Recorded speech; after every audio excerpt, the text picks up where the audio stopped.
Hello my friends and welcome to Evolve Anime Games to this Disney Zone. Well, I just saw the first 4 episodes of the new Digimon Adventure Tri, the big 15th anniversary series of movies or whatever that should have been like an actual TV series, which would have been nice, but whatever.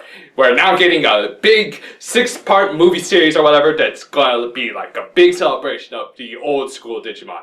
A series that I grew up on, and I have a lot of Digivices, even though I lost quite a few of them when I moved into this new condo and everything, but whatever.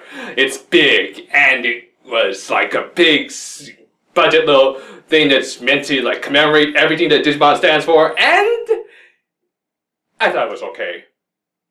Alright, I don't want to sound too negative, but I thought it was pretty good, and it certainly gave me a good nostalgia rush and all that, but speaking critically, it was okay. Yeah. I don't want to sound too negative, as I just keep hammering it, and I love Digimon and all that, but it had problems. Alright, let me just give a basic plot summary, and then we'll discuss what I thought about it exactly. Basically, Digimon Adventure Tri takes place 6 years after the events of the first season, and maybe sometime after Digimon 02, I'm not sure, they kind of leave it very vague. More on that later, but anyways, the Digidestined are now older and kind of growing apart, as you do when you're like nearing the end of high school, starting to think about going to college and all that.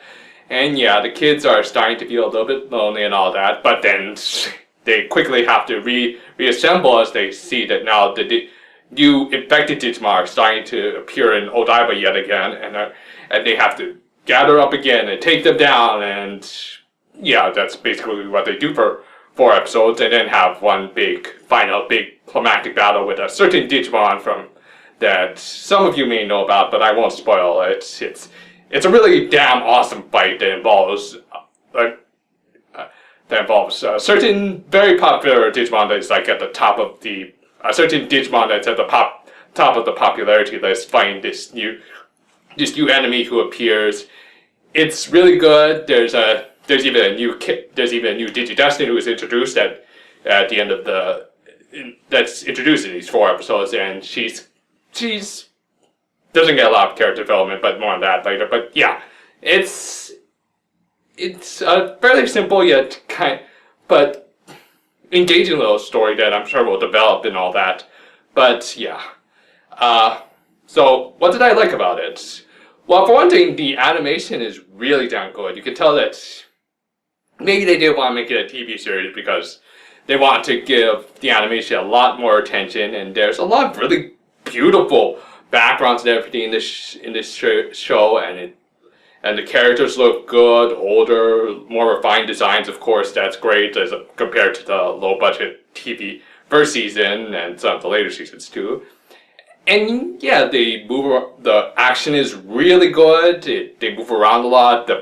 I love the look of the fire and all that comes out of Greymon and all that.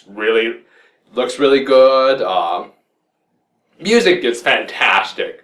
They actually got the old singers from the first series to come back and re-record some new versions of their songs. I admit, the opening Butterfly, I kind of still prefer the old version from like the 90s and all that, but it still sounds really damn good, but yeah, I prefer the old version, but at the same time, Brave Part, which is like the song that was like the equivalent of the Hey Digimon in the English version, is really damn good here. I'm gonna look it up later.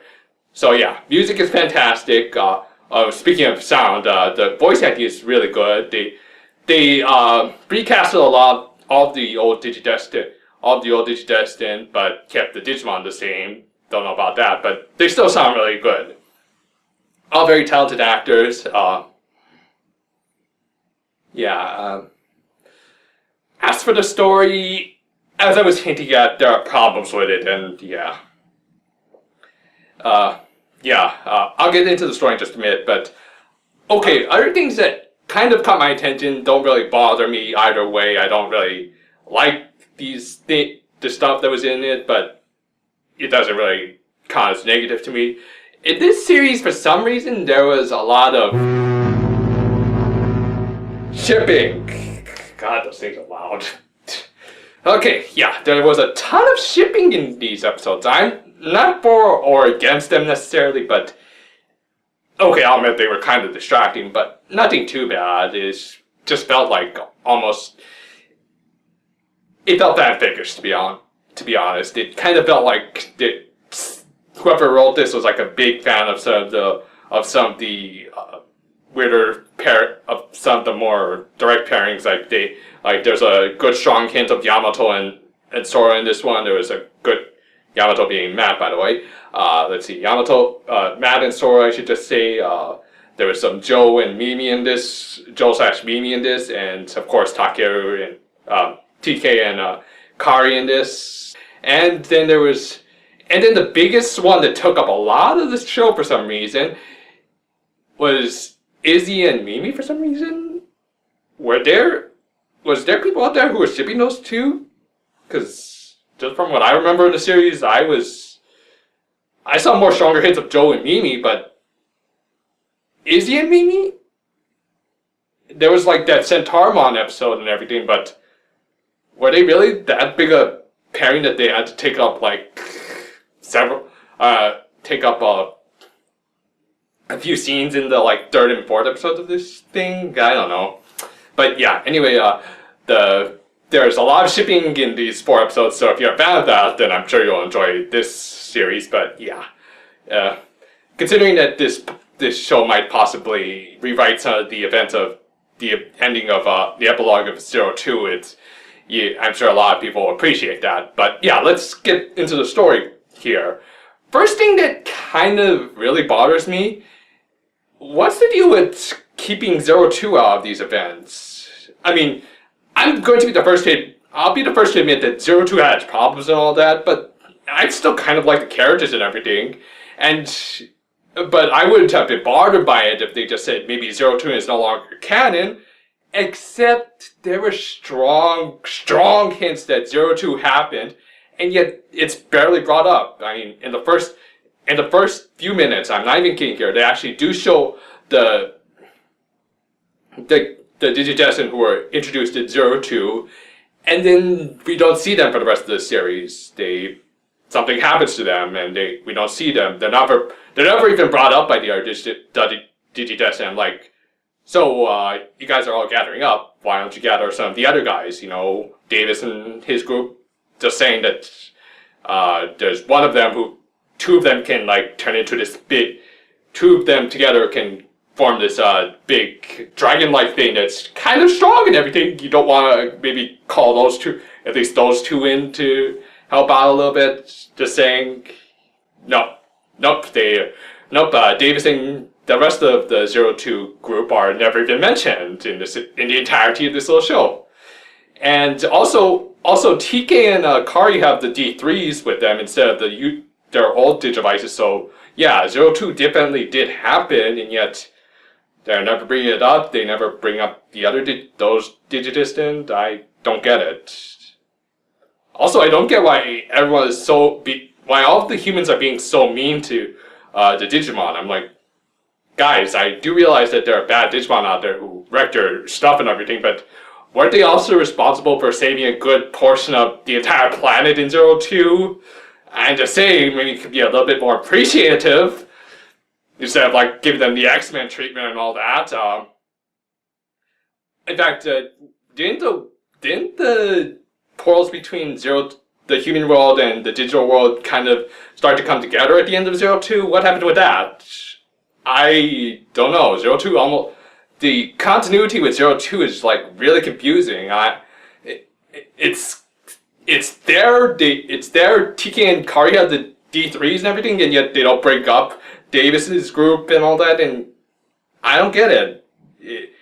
This is starting to make me think that this was written by somebody who's like really into Digimon, and yet they really hate 02 like everyone else does, but yet they were required to bring in the events of 02, so they just said, okay, let's just show the 02 team here in the first few minutes, put them on the side, and let's just focus on the cooler, older team. That's what's important.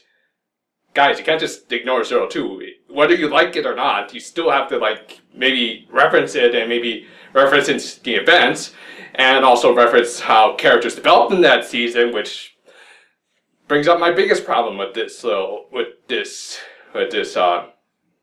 new series. It's the fact that characters are starting to go backwards in terms of development. I mean, worst being Ty himself, the main character. Throughout this series, he gets all kind of a little bit.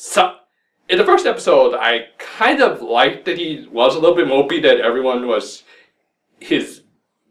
being a little bit mopey, that everyone was kind of drifting further and further apart. That was a nice bit of subtlety, but then in the next few episodes, it starts to affect him more dramatically and kind of stupidly, because he's starting to think like, oh, we're starting to drift apart. Maybe I've been destroying our bonds, just like how I've been destroying the city. I can't fight like this. I'm like, dude, time and place for everything. You can worry about your friends drifting apart after you've maybe stopped the giant stag beetles, or maybe the big black Digimon that's attacking this little girl with big green beams of energy. No, you're just want to be angsty right now because you're worried about collateral damage and all that. People can rebuild things and everything. I'm just saying that when you're dealing with a Digimon who's causing a lot of damage already, maybe you should just put aside your worries about your friends drifting apart and you causing collateral damage when, lives are at stake and all that. It makes no real sense.